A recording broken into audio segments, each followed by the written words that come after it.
Yo, if you like Seminole football talk, real, straight, unfiltered, big boy talk, then hit that subscribe button. Join the fam. 20-13. 20-13. Now this score is so freaky to me. You don't see it? Well, first let's start with 13. We only scored 13 points. That's the last year's score. We had 13 penalties. That's last year's discipline. And without number 13, we've been living in last place. Now, I ain't trying to live in the past. But don't you miss 2013? You know they say Mike Norvell was 43 the last time he won an ACC game. Well, you know what? I was 40, about to turn 41. And I just turned 42 on the 14th. I gained 2 whole digits on my age since the last time we won an ACC game. A whole calendar year and some change. And change is what we need right now. You know, I think we started a trend in college football that I think we're trying to shy away from. And it's about time we talk about it.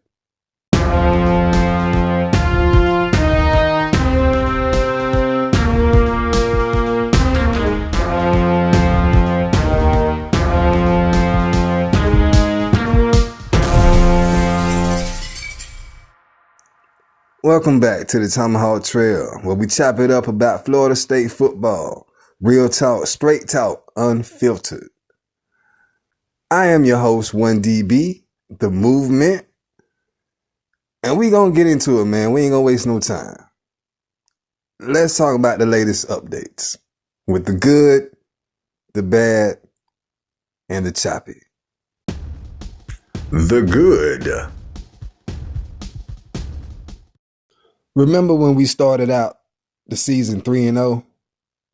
Yeah, we were looking like a playoff team again.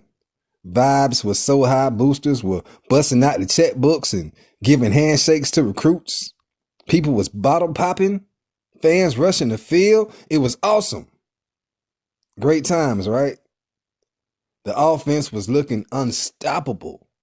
Former players were flexing and celebrating on the sideline. Hell, I was ready to celebrate another ACC title.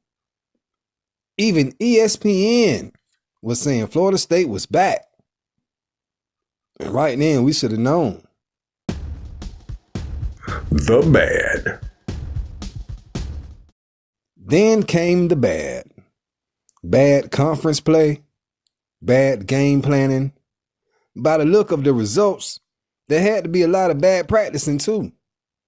I mean, can you imagine a coach's press conference right before the next game and he talks like this? You know, we had a long week, a practice, long, hard week of practice. It was horrible. Yeah. We've been trying to teach the philosophies of the offense, and none of the guys seem to be able to execute, you know what I'm saying, to the level, that we need to win the game. And our defense, they just can't get off blocks, but they do try really hard. Can you imagine a coach that was that honest? So, I mean, I give Mike Norvell some credit, right? He doesn't throw players under the bus, and he tries to spin everything into a lesson or an opportunity to prove something. But I did notice one thing that I'm not sure is being talked about as much. His demeanor. As much as I like him, I feel that the team has taken parts of his personality that we don't really see and have implemented them into their own personalities. He seems to wear his emotions on his sleeve. And I think that affects the team. I mean, look at the Stanford game. They had a backup QB at one point, right? Who was a redshirt freshman. They had a backup running back and a backup right guard. And our starters couldn't beat these guys. They had backups in the secondary. And the secondary was supposed to suck. How did they stop our number ones? I feel it's in the energy. It's in the energy that the coaches give off. I mean, Frank Wright, you know what I'm saying, don't even want the job that he got. But he got him and Andrew Luck up and down the sidelines, encouraging these guys to a victory.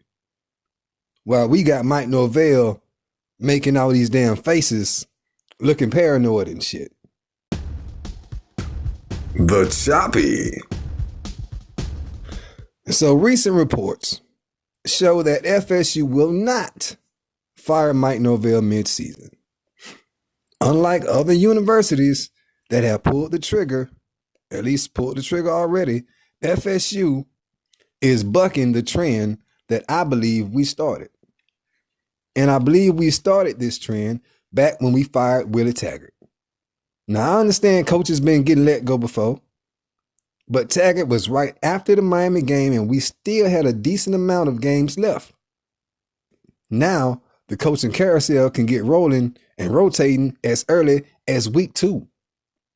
And I feel we helped open the door for some of the earlier firings that we witnessed. You know what I'm saying? But as of right now, we don't seem to want to walk through that door. Michael Alford made an announcement that Mike Norvell will stay until the end of the year. And I guess they'll reassess everything then. And I had a feeling this would happen. I mean, after Sunday, you know what I'm saying, claimed Billy Napier. And we went into Monday with reports of Norvell meeting with officials over the weekend. I felt they told him, we'll give you some time to get things together. But after this season, we will visit this again. And Mike, we'll be watching. We will be watching.